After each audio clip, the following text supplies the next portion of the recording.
Hey everybody, this is PJ Riley from Lancaster Archery down here in our video studio today. I am of course here with 2020 Olympian Casey Caulfield, currently ranked 5th in the world. Awesome, Casey. And we are here to introduce a brand new riser just out from Hoyt. And Casey, it is? The Hoyt Formula XD. Great new riser. I mean, this thing just looks cool. We got a lefty for you and a right-handed here as well. There's lots of new colors, but Casey, there's a lot of new technology that Hoyt put into this bow. When you saw it, what was the first thing that jumped out at you?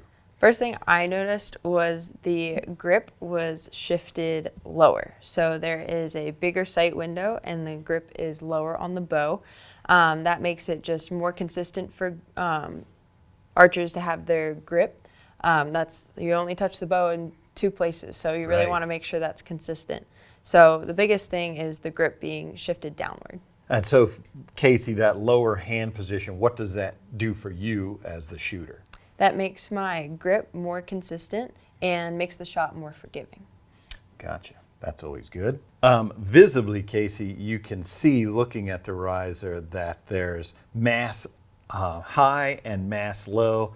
Hoyt calls that their dynamic balance design, and it's intended to get the weight out at those ends so that the riser feels stable through the draw and at the shot as well. Yep. I'm guessing that's something that you notice when you're shooting. Yes, so you definitely want a lot of balance in the bow as well as in your shot. But in the bow, having the weight high and low, it'll stabilize that sight a lot better, and it'll be a lot more accurate with aiming, and especially aiming off in the wind, being more stable. All right, speaking of the weights, Casey, Hoyt added these special pockets in here in the limb pocket, and each bow is going to come with 2 1-ounce weights that you can put one in the bottom, one in the top, or you can put both in the top or the bottom, just to get that feel however you want it.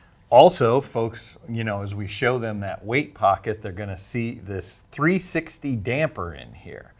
There is one top and there is one bottom as well. That's to kill that vibration. I'm guessing with this system not being in there, there's probably some vibration that you feel at the shot. Yeah, so some people like to put dampers on their limb or on their stabilizers. This is in the limb pocket to help stabilize the shot more and get rid of any vibration that there is in the limb pocket. I'm guessing that's going to be nice for you when you recurve archers, you folks shoot a lot of arrows. And that vibration over time, I've heard about elbow pain from all that vibration. So that'll definitely help prevent that, and it also will make the bow a lot quieter.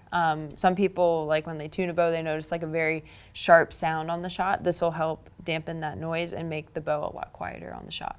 Also here, sticking with the limb pocket, we have the brand new Pro Series dovetail block. This has been redesigned by Hoyt. I think probably the most noticeable feature people are going to see is this piece of brass right here. What does that do?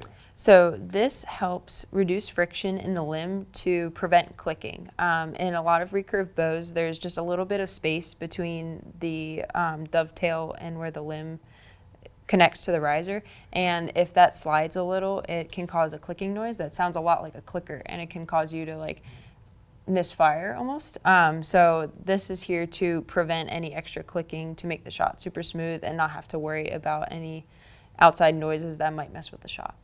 So down here in the front, we do have the string tension system, which Hoyt has had.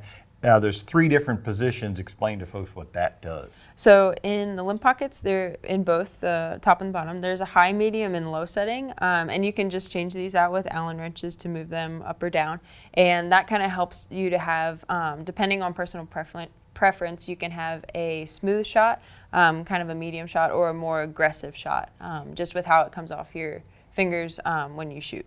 Gotcha. We should mention that this is a 25-inch riser, so depending on the limbs that you put in there, short, medium, long, you're going to be able to build a 66, 68, or 70-inch bow. Yes. So also in the pack, Casey, Hoyt has been doing this for a couple years. You are going to get their Vertitune system. These are the rest plates it gives you a low, medium, and high position. What is that doing that you're adjusting? So these different plates are for a high, medium, and low rest setting. So you'll mount your rest on here, whether you like the front or the back. Doesn't matter, that's up to personal preference. But the high, medium, and low will help you get clearance with your arrow as it leaves the bow. Some people, just depending on how they tune, it's easier to have a lower or a higher. I usually just go with a medium off of personal preference, but it's just to make sure the arrow gets out of the bow without any extra fluctuation in it hitting. Gotcha. And with that, you're going to get the other piece that goes with it. That's for your plunger on the back. Yes, so that'll go on the back side of the riser, and there is a high and a medium. Just, again, more of the customization that you can do with this bow. All right, so Casey, with this new geometry in the riser, some folks can be used to a certain feel from these recurve bows. That's just what they've been shooting for years. With the weight system, you can still have that geometry, but maintain that old feel that they had. Yeah, so if you kind of look at this riser, it tends to have more weight on the top just because the grip has been shifted down. So if you take those two weights and put them both in the bottom, it will make it balance the same as past Hoyt risers, such as the Grand Prix Exceed and the Formula XI. All right, Casey, and then some of the standard features that an Olympic recurve riser is going to have. You're going to have your mounts for your clicker, two mounts there on the top. You're going to have your standard sight mount, drilled and tapped for that. And then you're going to have your rear stabilizer bushing and your front stabilizer bushing. Coming down, you will have your adjustable tiller bolts, you know, so you can play with the tiller distance. You can adjust poundage a little bit. Casey, then at the end of the limb pockets, of course, we do have the typical limb alignment system. Explain what that is and how it works. So when you put your limbs in the bow and get it all strung up, sometimes they aren't exactly centered. So you can use tools such as the biter blocks to help align those limbs. And so if you look down the string and line it up and see if there's like a little bit of left and right play, you can move these bolts here to realign those limbs, and that'll just make it more forgiving. If you want to learn more about the limb alignment system, I did a video on it that you can click here to learn more. All right, Casey, the weight of this bow, 2.76 pounds, which is the same as the XI. Gotcha. And then the limb pocket system. What limbs are you going to be able to use with this bow? So this is a Formula bow, so you'll be able to use any of the Formula limbs, such as the Velos and the new Axia limbs. All right, that is the brand new Hoyt Formula XD Riser. Great new riser out from the folks at Hoyt. Thanks, Casey, for being here with us. No problem. If you like this video, give us a thumbs up. If you want to see more videos like it, subscribe to our YouTube channel. Don't forget to click that bell to get notifications whenever we put out new videos. As always, if you have any questions, you can visit us at LancasterArchery.com.